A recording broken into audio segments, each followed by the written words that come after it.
La Bible dit que la jalousie et l'envie rongent les os. Proverbe 14:30.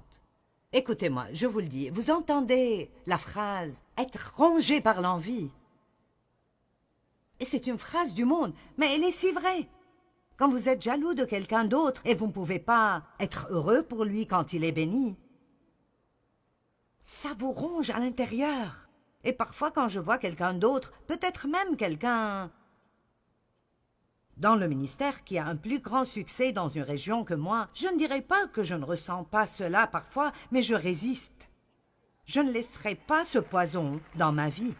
Et vous savez comment je lutte? Dieu, je te remercie parce que tu le bénis. Je suis heureuse parce que tu le bénis. Je ne sens pas que je suis heureuse à ce moment-là, mais le diable ne le saura pas. Je te remercie parce que tu le bénis. Et Seigneur, je sais, vous devez parler fort. Répondez au diable. Vous devez dire, je te remercie Seigneur parce que tu as un plan pour moi. Et mon jour viendra. Je n'aurai peut-être pas ce qu'il a, mais tu as quelque chose pour moi. Et quand ça viendra, ce sera tout aussi bien que ce que n'importe qui d'autre a. Arrêtez de rester passivement là et de laisser le diable régner.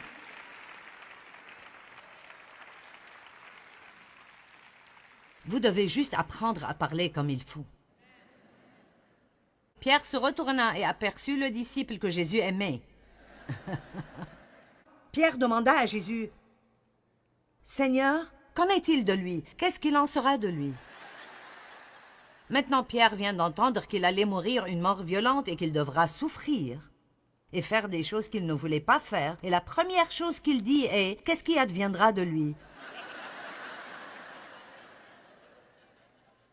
Ceci me dit qu'il y avait un peu de décalage. Allez, si vous allez devoir souffrir et qu'il y a quelqu'un que vous n'aimez pas beaucoup, vous voudrez qu'il souffre aussi. Mais regardez ce que Jésus a dit. Allez, c'était de vraies personnes. Ne spiritualisons pas trop les choses.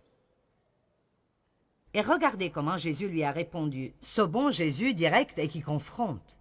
Jésus lui dit, « Si je veux qu'il reste en vie jusqu'à ce que je revienne, que t'importe? Comment est-ce que ça te concerne? Toi, suis-moi. » Dieu a un plan individuel pour chacune de nos vies, et s'il a choisi que Pierre souffre et soit crucifié à l'envers, et s'il a choisi que Jean vive peut-être 20 ou 25 années après Pierre, il dit, « Pierre, cela ne te concerne pas. Mon plan pour toi est bon pour toi, et mon plan pour lui est bon pour lui. » Et nous devons arrêter d'être jaloux de ce que tout le reste du monde a, ou la façon dont Dieu fait les choses avec eux, et apprendre que Dieu a un plan pour nous. Amen. Savez-vous combien cela est contrariant? Comment ça nous garde frustrés et énervés? Si nous regardons ce que Dieu fait avec tout le monde dans le monde, et nous comparons cela à ce qu'il fait avec nous, allez, ce soir, je veux que quelqu'un ici réalise. Dieu a un plan spécial, unique en son genre, incroyable et magnifique pour chacun de vous. Et n'ayez pas cette attitude amère et négative en disant « Eh bien, s'il a un plan si grand, alors pourquoi je ne le vois pas ?» C'est probablement à cause de ce que j'essaye de vous prêcher ce soir. Peut-être que vous devez avoir une nouvelle attitude d'abord. Peut-être que vous devez être heureux avec ce que Dieu fait dans la vie de quelqu'un d'autre avant de lui permettre de faire quelque chose dans votre vie. Ce n'est pas par accident que vous devez entendre tous ces témoignages de personnes et de leur succès. Oh, Dieu nous tend des pièges. D'accord, voici un témoignage pour vous. Ils ont la chose pour laquelle vous priez depuis 20 ans. Comment le prendrez-vous?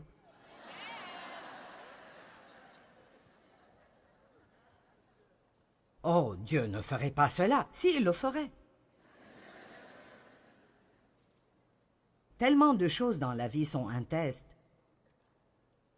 Et après que nous passons le test, notre récompense viendra. Ne soyez pas jaloux de ce que quelqu'un d'autre a. Cela va jusqu'à dire, toute cette lutte et ces disputes, c'est à cause des choses que vous voulez et que vous n'obtenez pas. Alors vous voyez quelqu'un qui a ce que vous voulez et vous devenez jaloux et envieux, et puis vous pouvez commencer à les haïr, et cela est comme un meurtre dans vos cœurs. De très belles paroles qui ont vraiment changé ma vie. La Bible dit, vous n'avez pas parce que vous ne demandez pas. Et vous savez ce que j'ai appris? Ne soyez jamais jaloux de quelqu'un d'autre. Demandez juste à Dieu ce que vous voulez et croyez qu'il vous le donnera au bon moment. Et croyez qu'il ne vous le donnera pas si ce que vous demandez n'est pas ce que Dieu a de mieux pour vous. Vous savez, il y a certaines choses dans la Bible dont nous savons que Dieu veut que nous ayons tous. Elles sont là, claires en noir et blanc. Elles sont l'une de ses promesses. Mais il y a plusieurs choses que la Bible ne vous dit pas. Vous priez peut-être pour être le conducteur de louange. Eh bien, cela devra être la prière de « si c'est ta volonté ». Et si vous pensez que cette jalousie est seulement dans le monde et pas dans l'Église, vous avez tort. Nous amenons tous nos bagages sur le banc de l'Église semaine après semaine. Eh bien, j'aurais aimé pouvoir chanter comme toi. En fait, je pense que je chante mieux que toi et que je suis celui qui devrait être là-haut et pas toi. Je me souviens de quand j'enseignais ma petite étude biblique pour 20 personnes et j'avais une si grande vision et j'avais vraiment marre de ce qui est petit. Ne méprisez pas les petits commencements, je voulais quelque chose de grand. De grand, parce que j'avais beaucoup d'insécurité et je ne savais pas qui j'étais en Christ. Et j'essayais toujours de réparer toute la honte et le blâme et la condamnation que j'avais. Et j'avais besoin de quelque chose de grand et visible pour me sentir bien dans ma peau. Et Dieu n'allait pas me le donner avant que des choses là-dedans soient réparées. Parce que si Dieu nous donne un tas de choses dehors et nous n'avons rien là-dedans, alors la première petite tempête qui vient nous démolit. Vous voyez, j'aime ce que je fais. J'en jouis, mais je ne sais pas, peut-être que je ne pourrai pas faire cela toute ma vie. Ça ne me rendra pas moins précieuse. Parce que notre valeur est en qui nous sommes en Christ, pas en ce que nous faisons. Et si nous n'apprenons pas cela, nous allons avoir beaucoup de problèmes. Parce que peu importe combien vous excellez dans ce que vous faites, le moment viendra où quelqu'un viendra et pourra le faire mieux.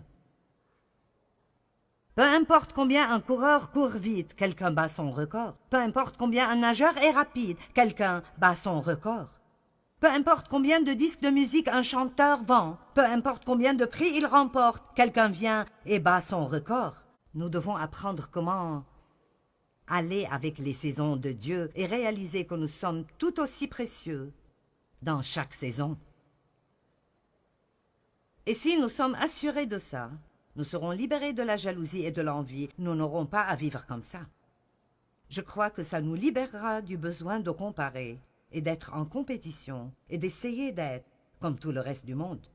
Je crois que savoir qui vous êtes en Christ vous libère pour que vous soyez la personne précieuse et géniale que Dieu vous a créée pour être. Et vous pouvez l'être sans devoir vous excuser. Je suis différente et j'aime cela. J'aime cela.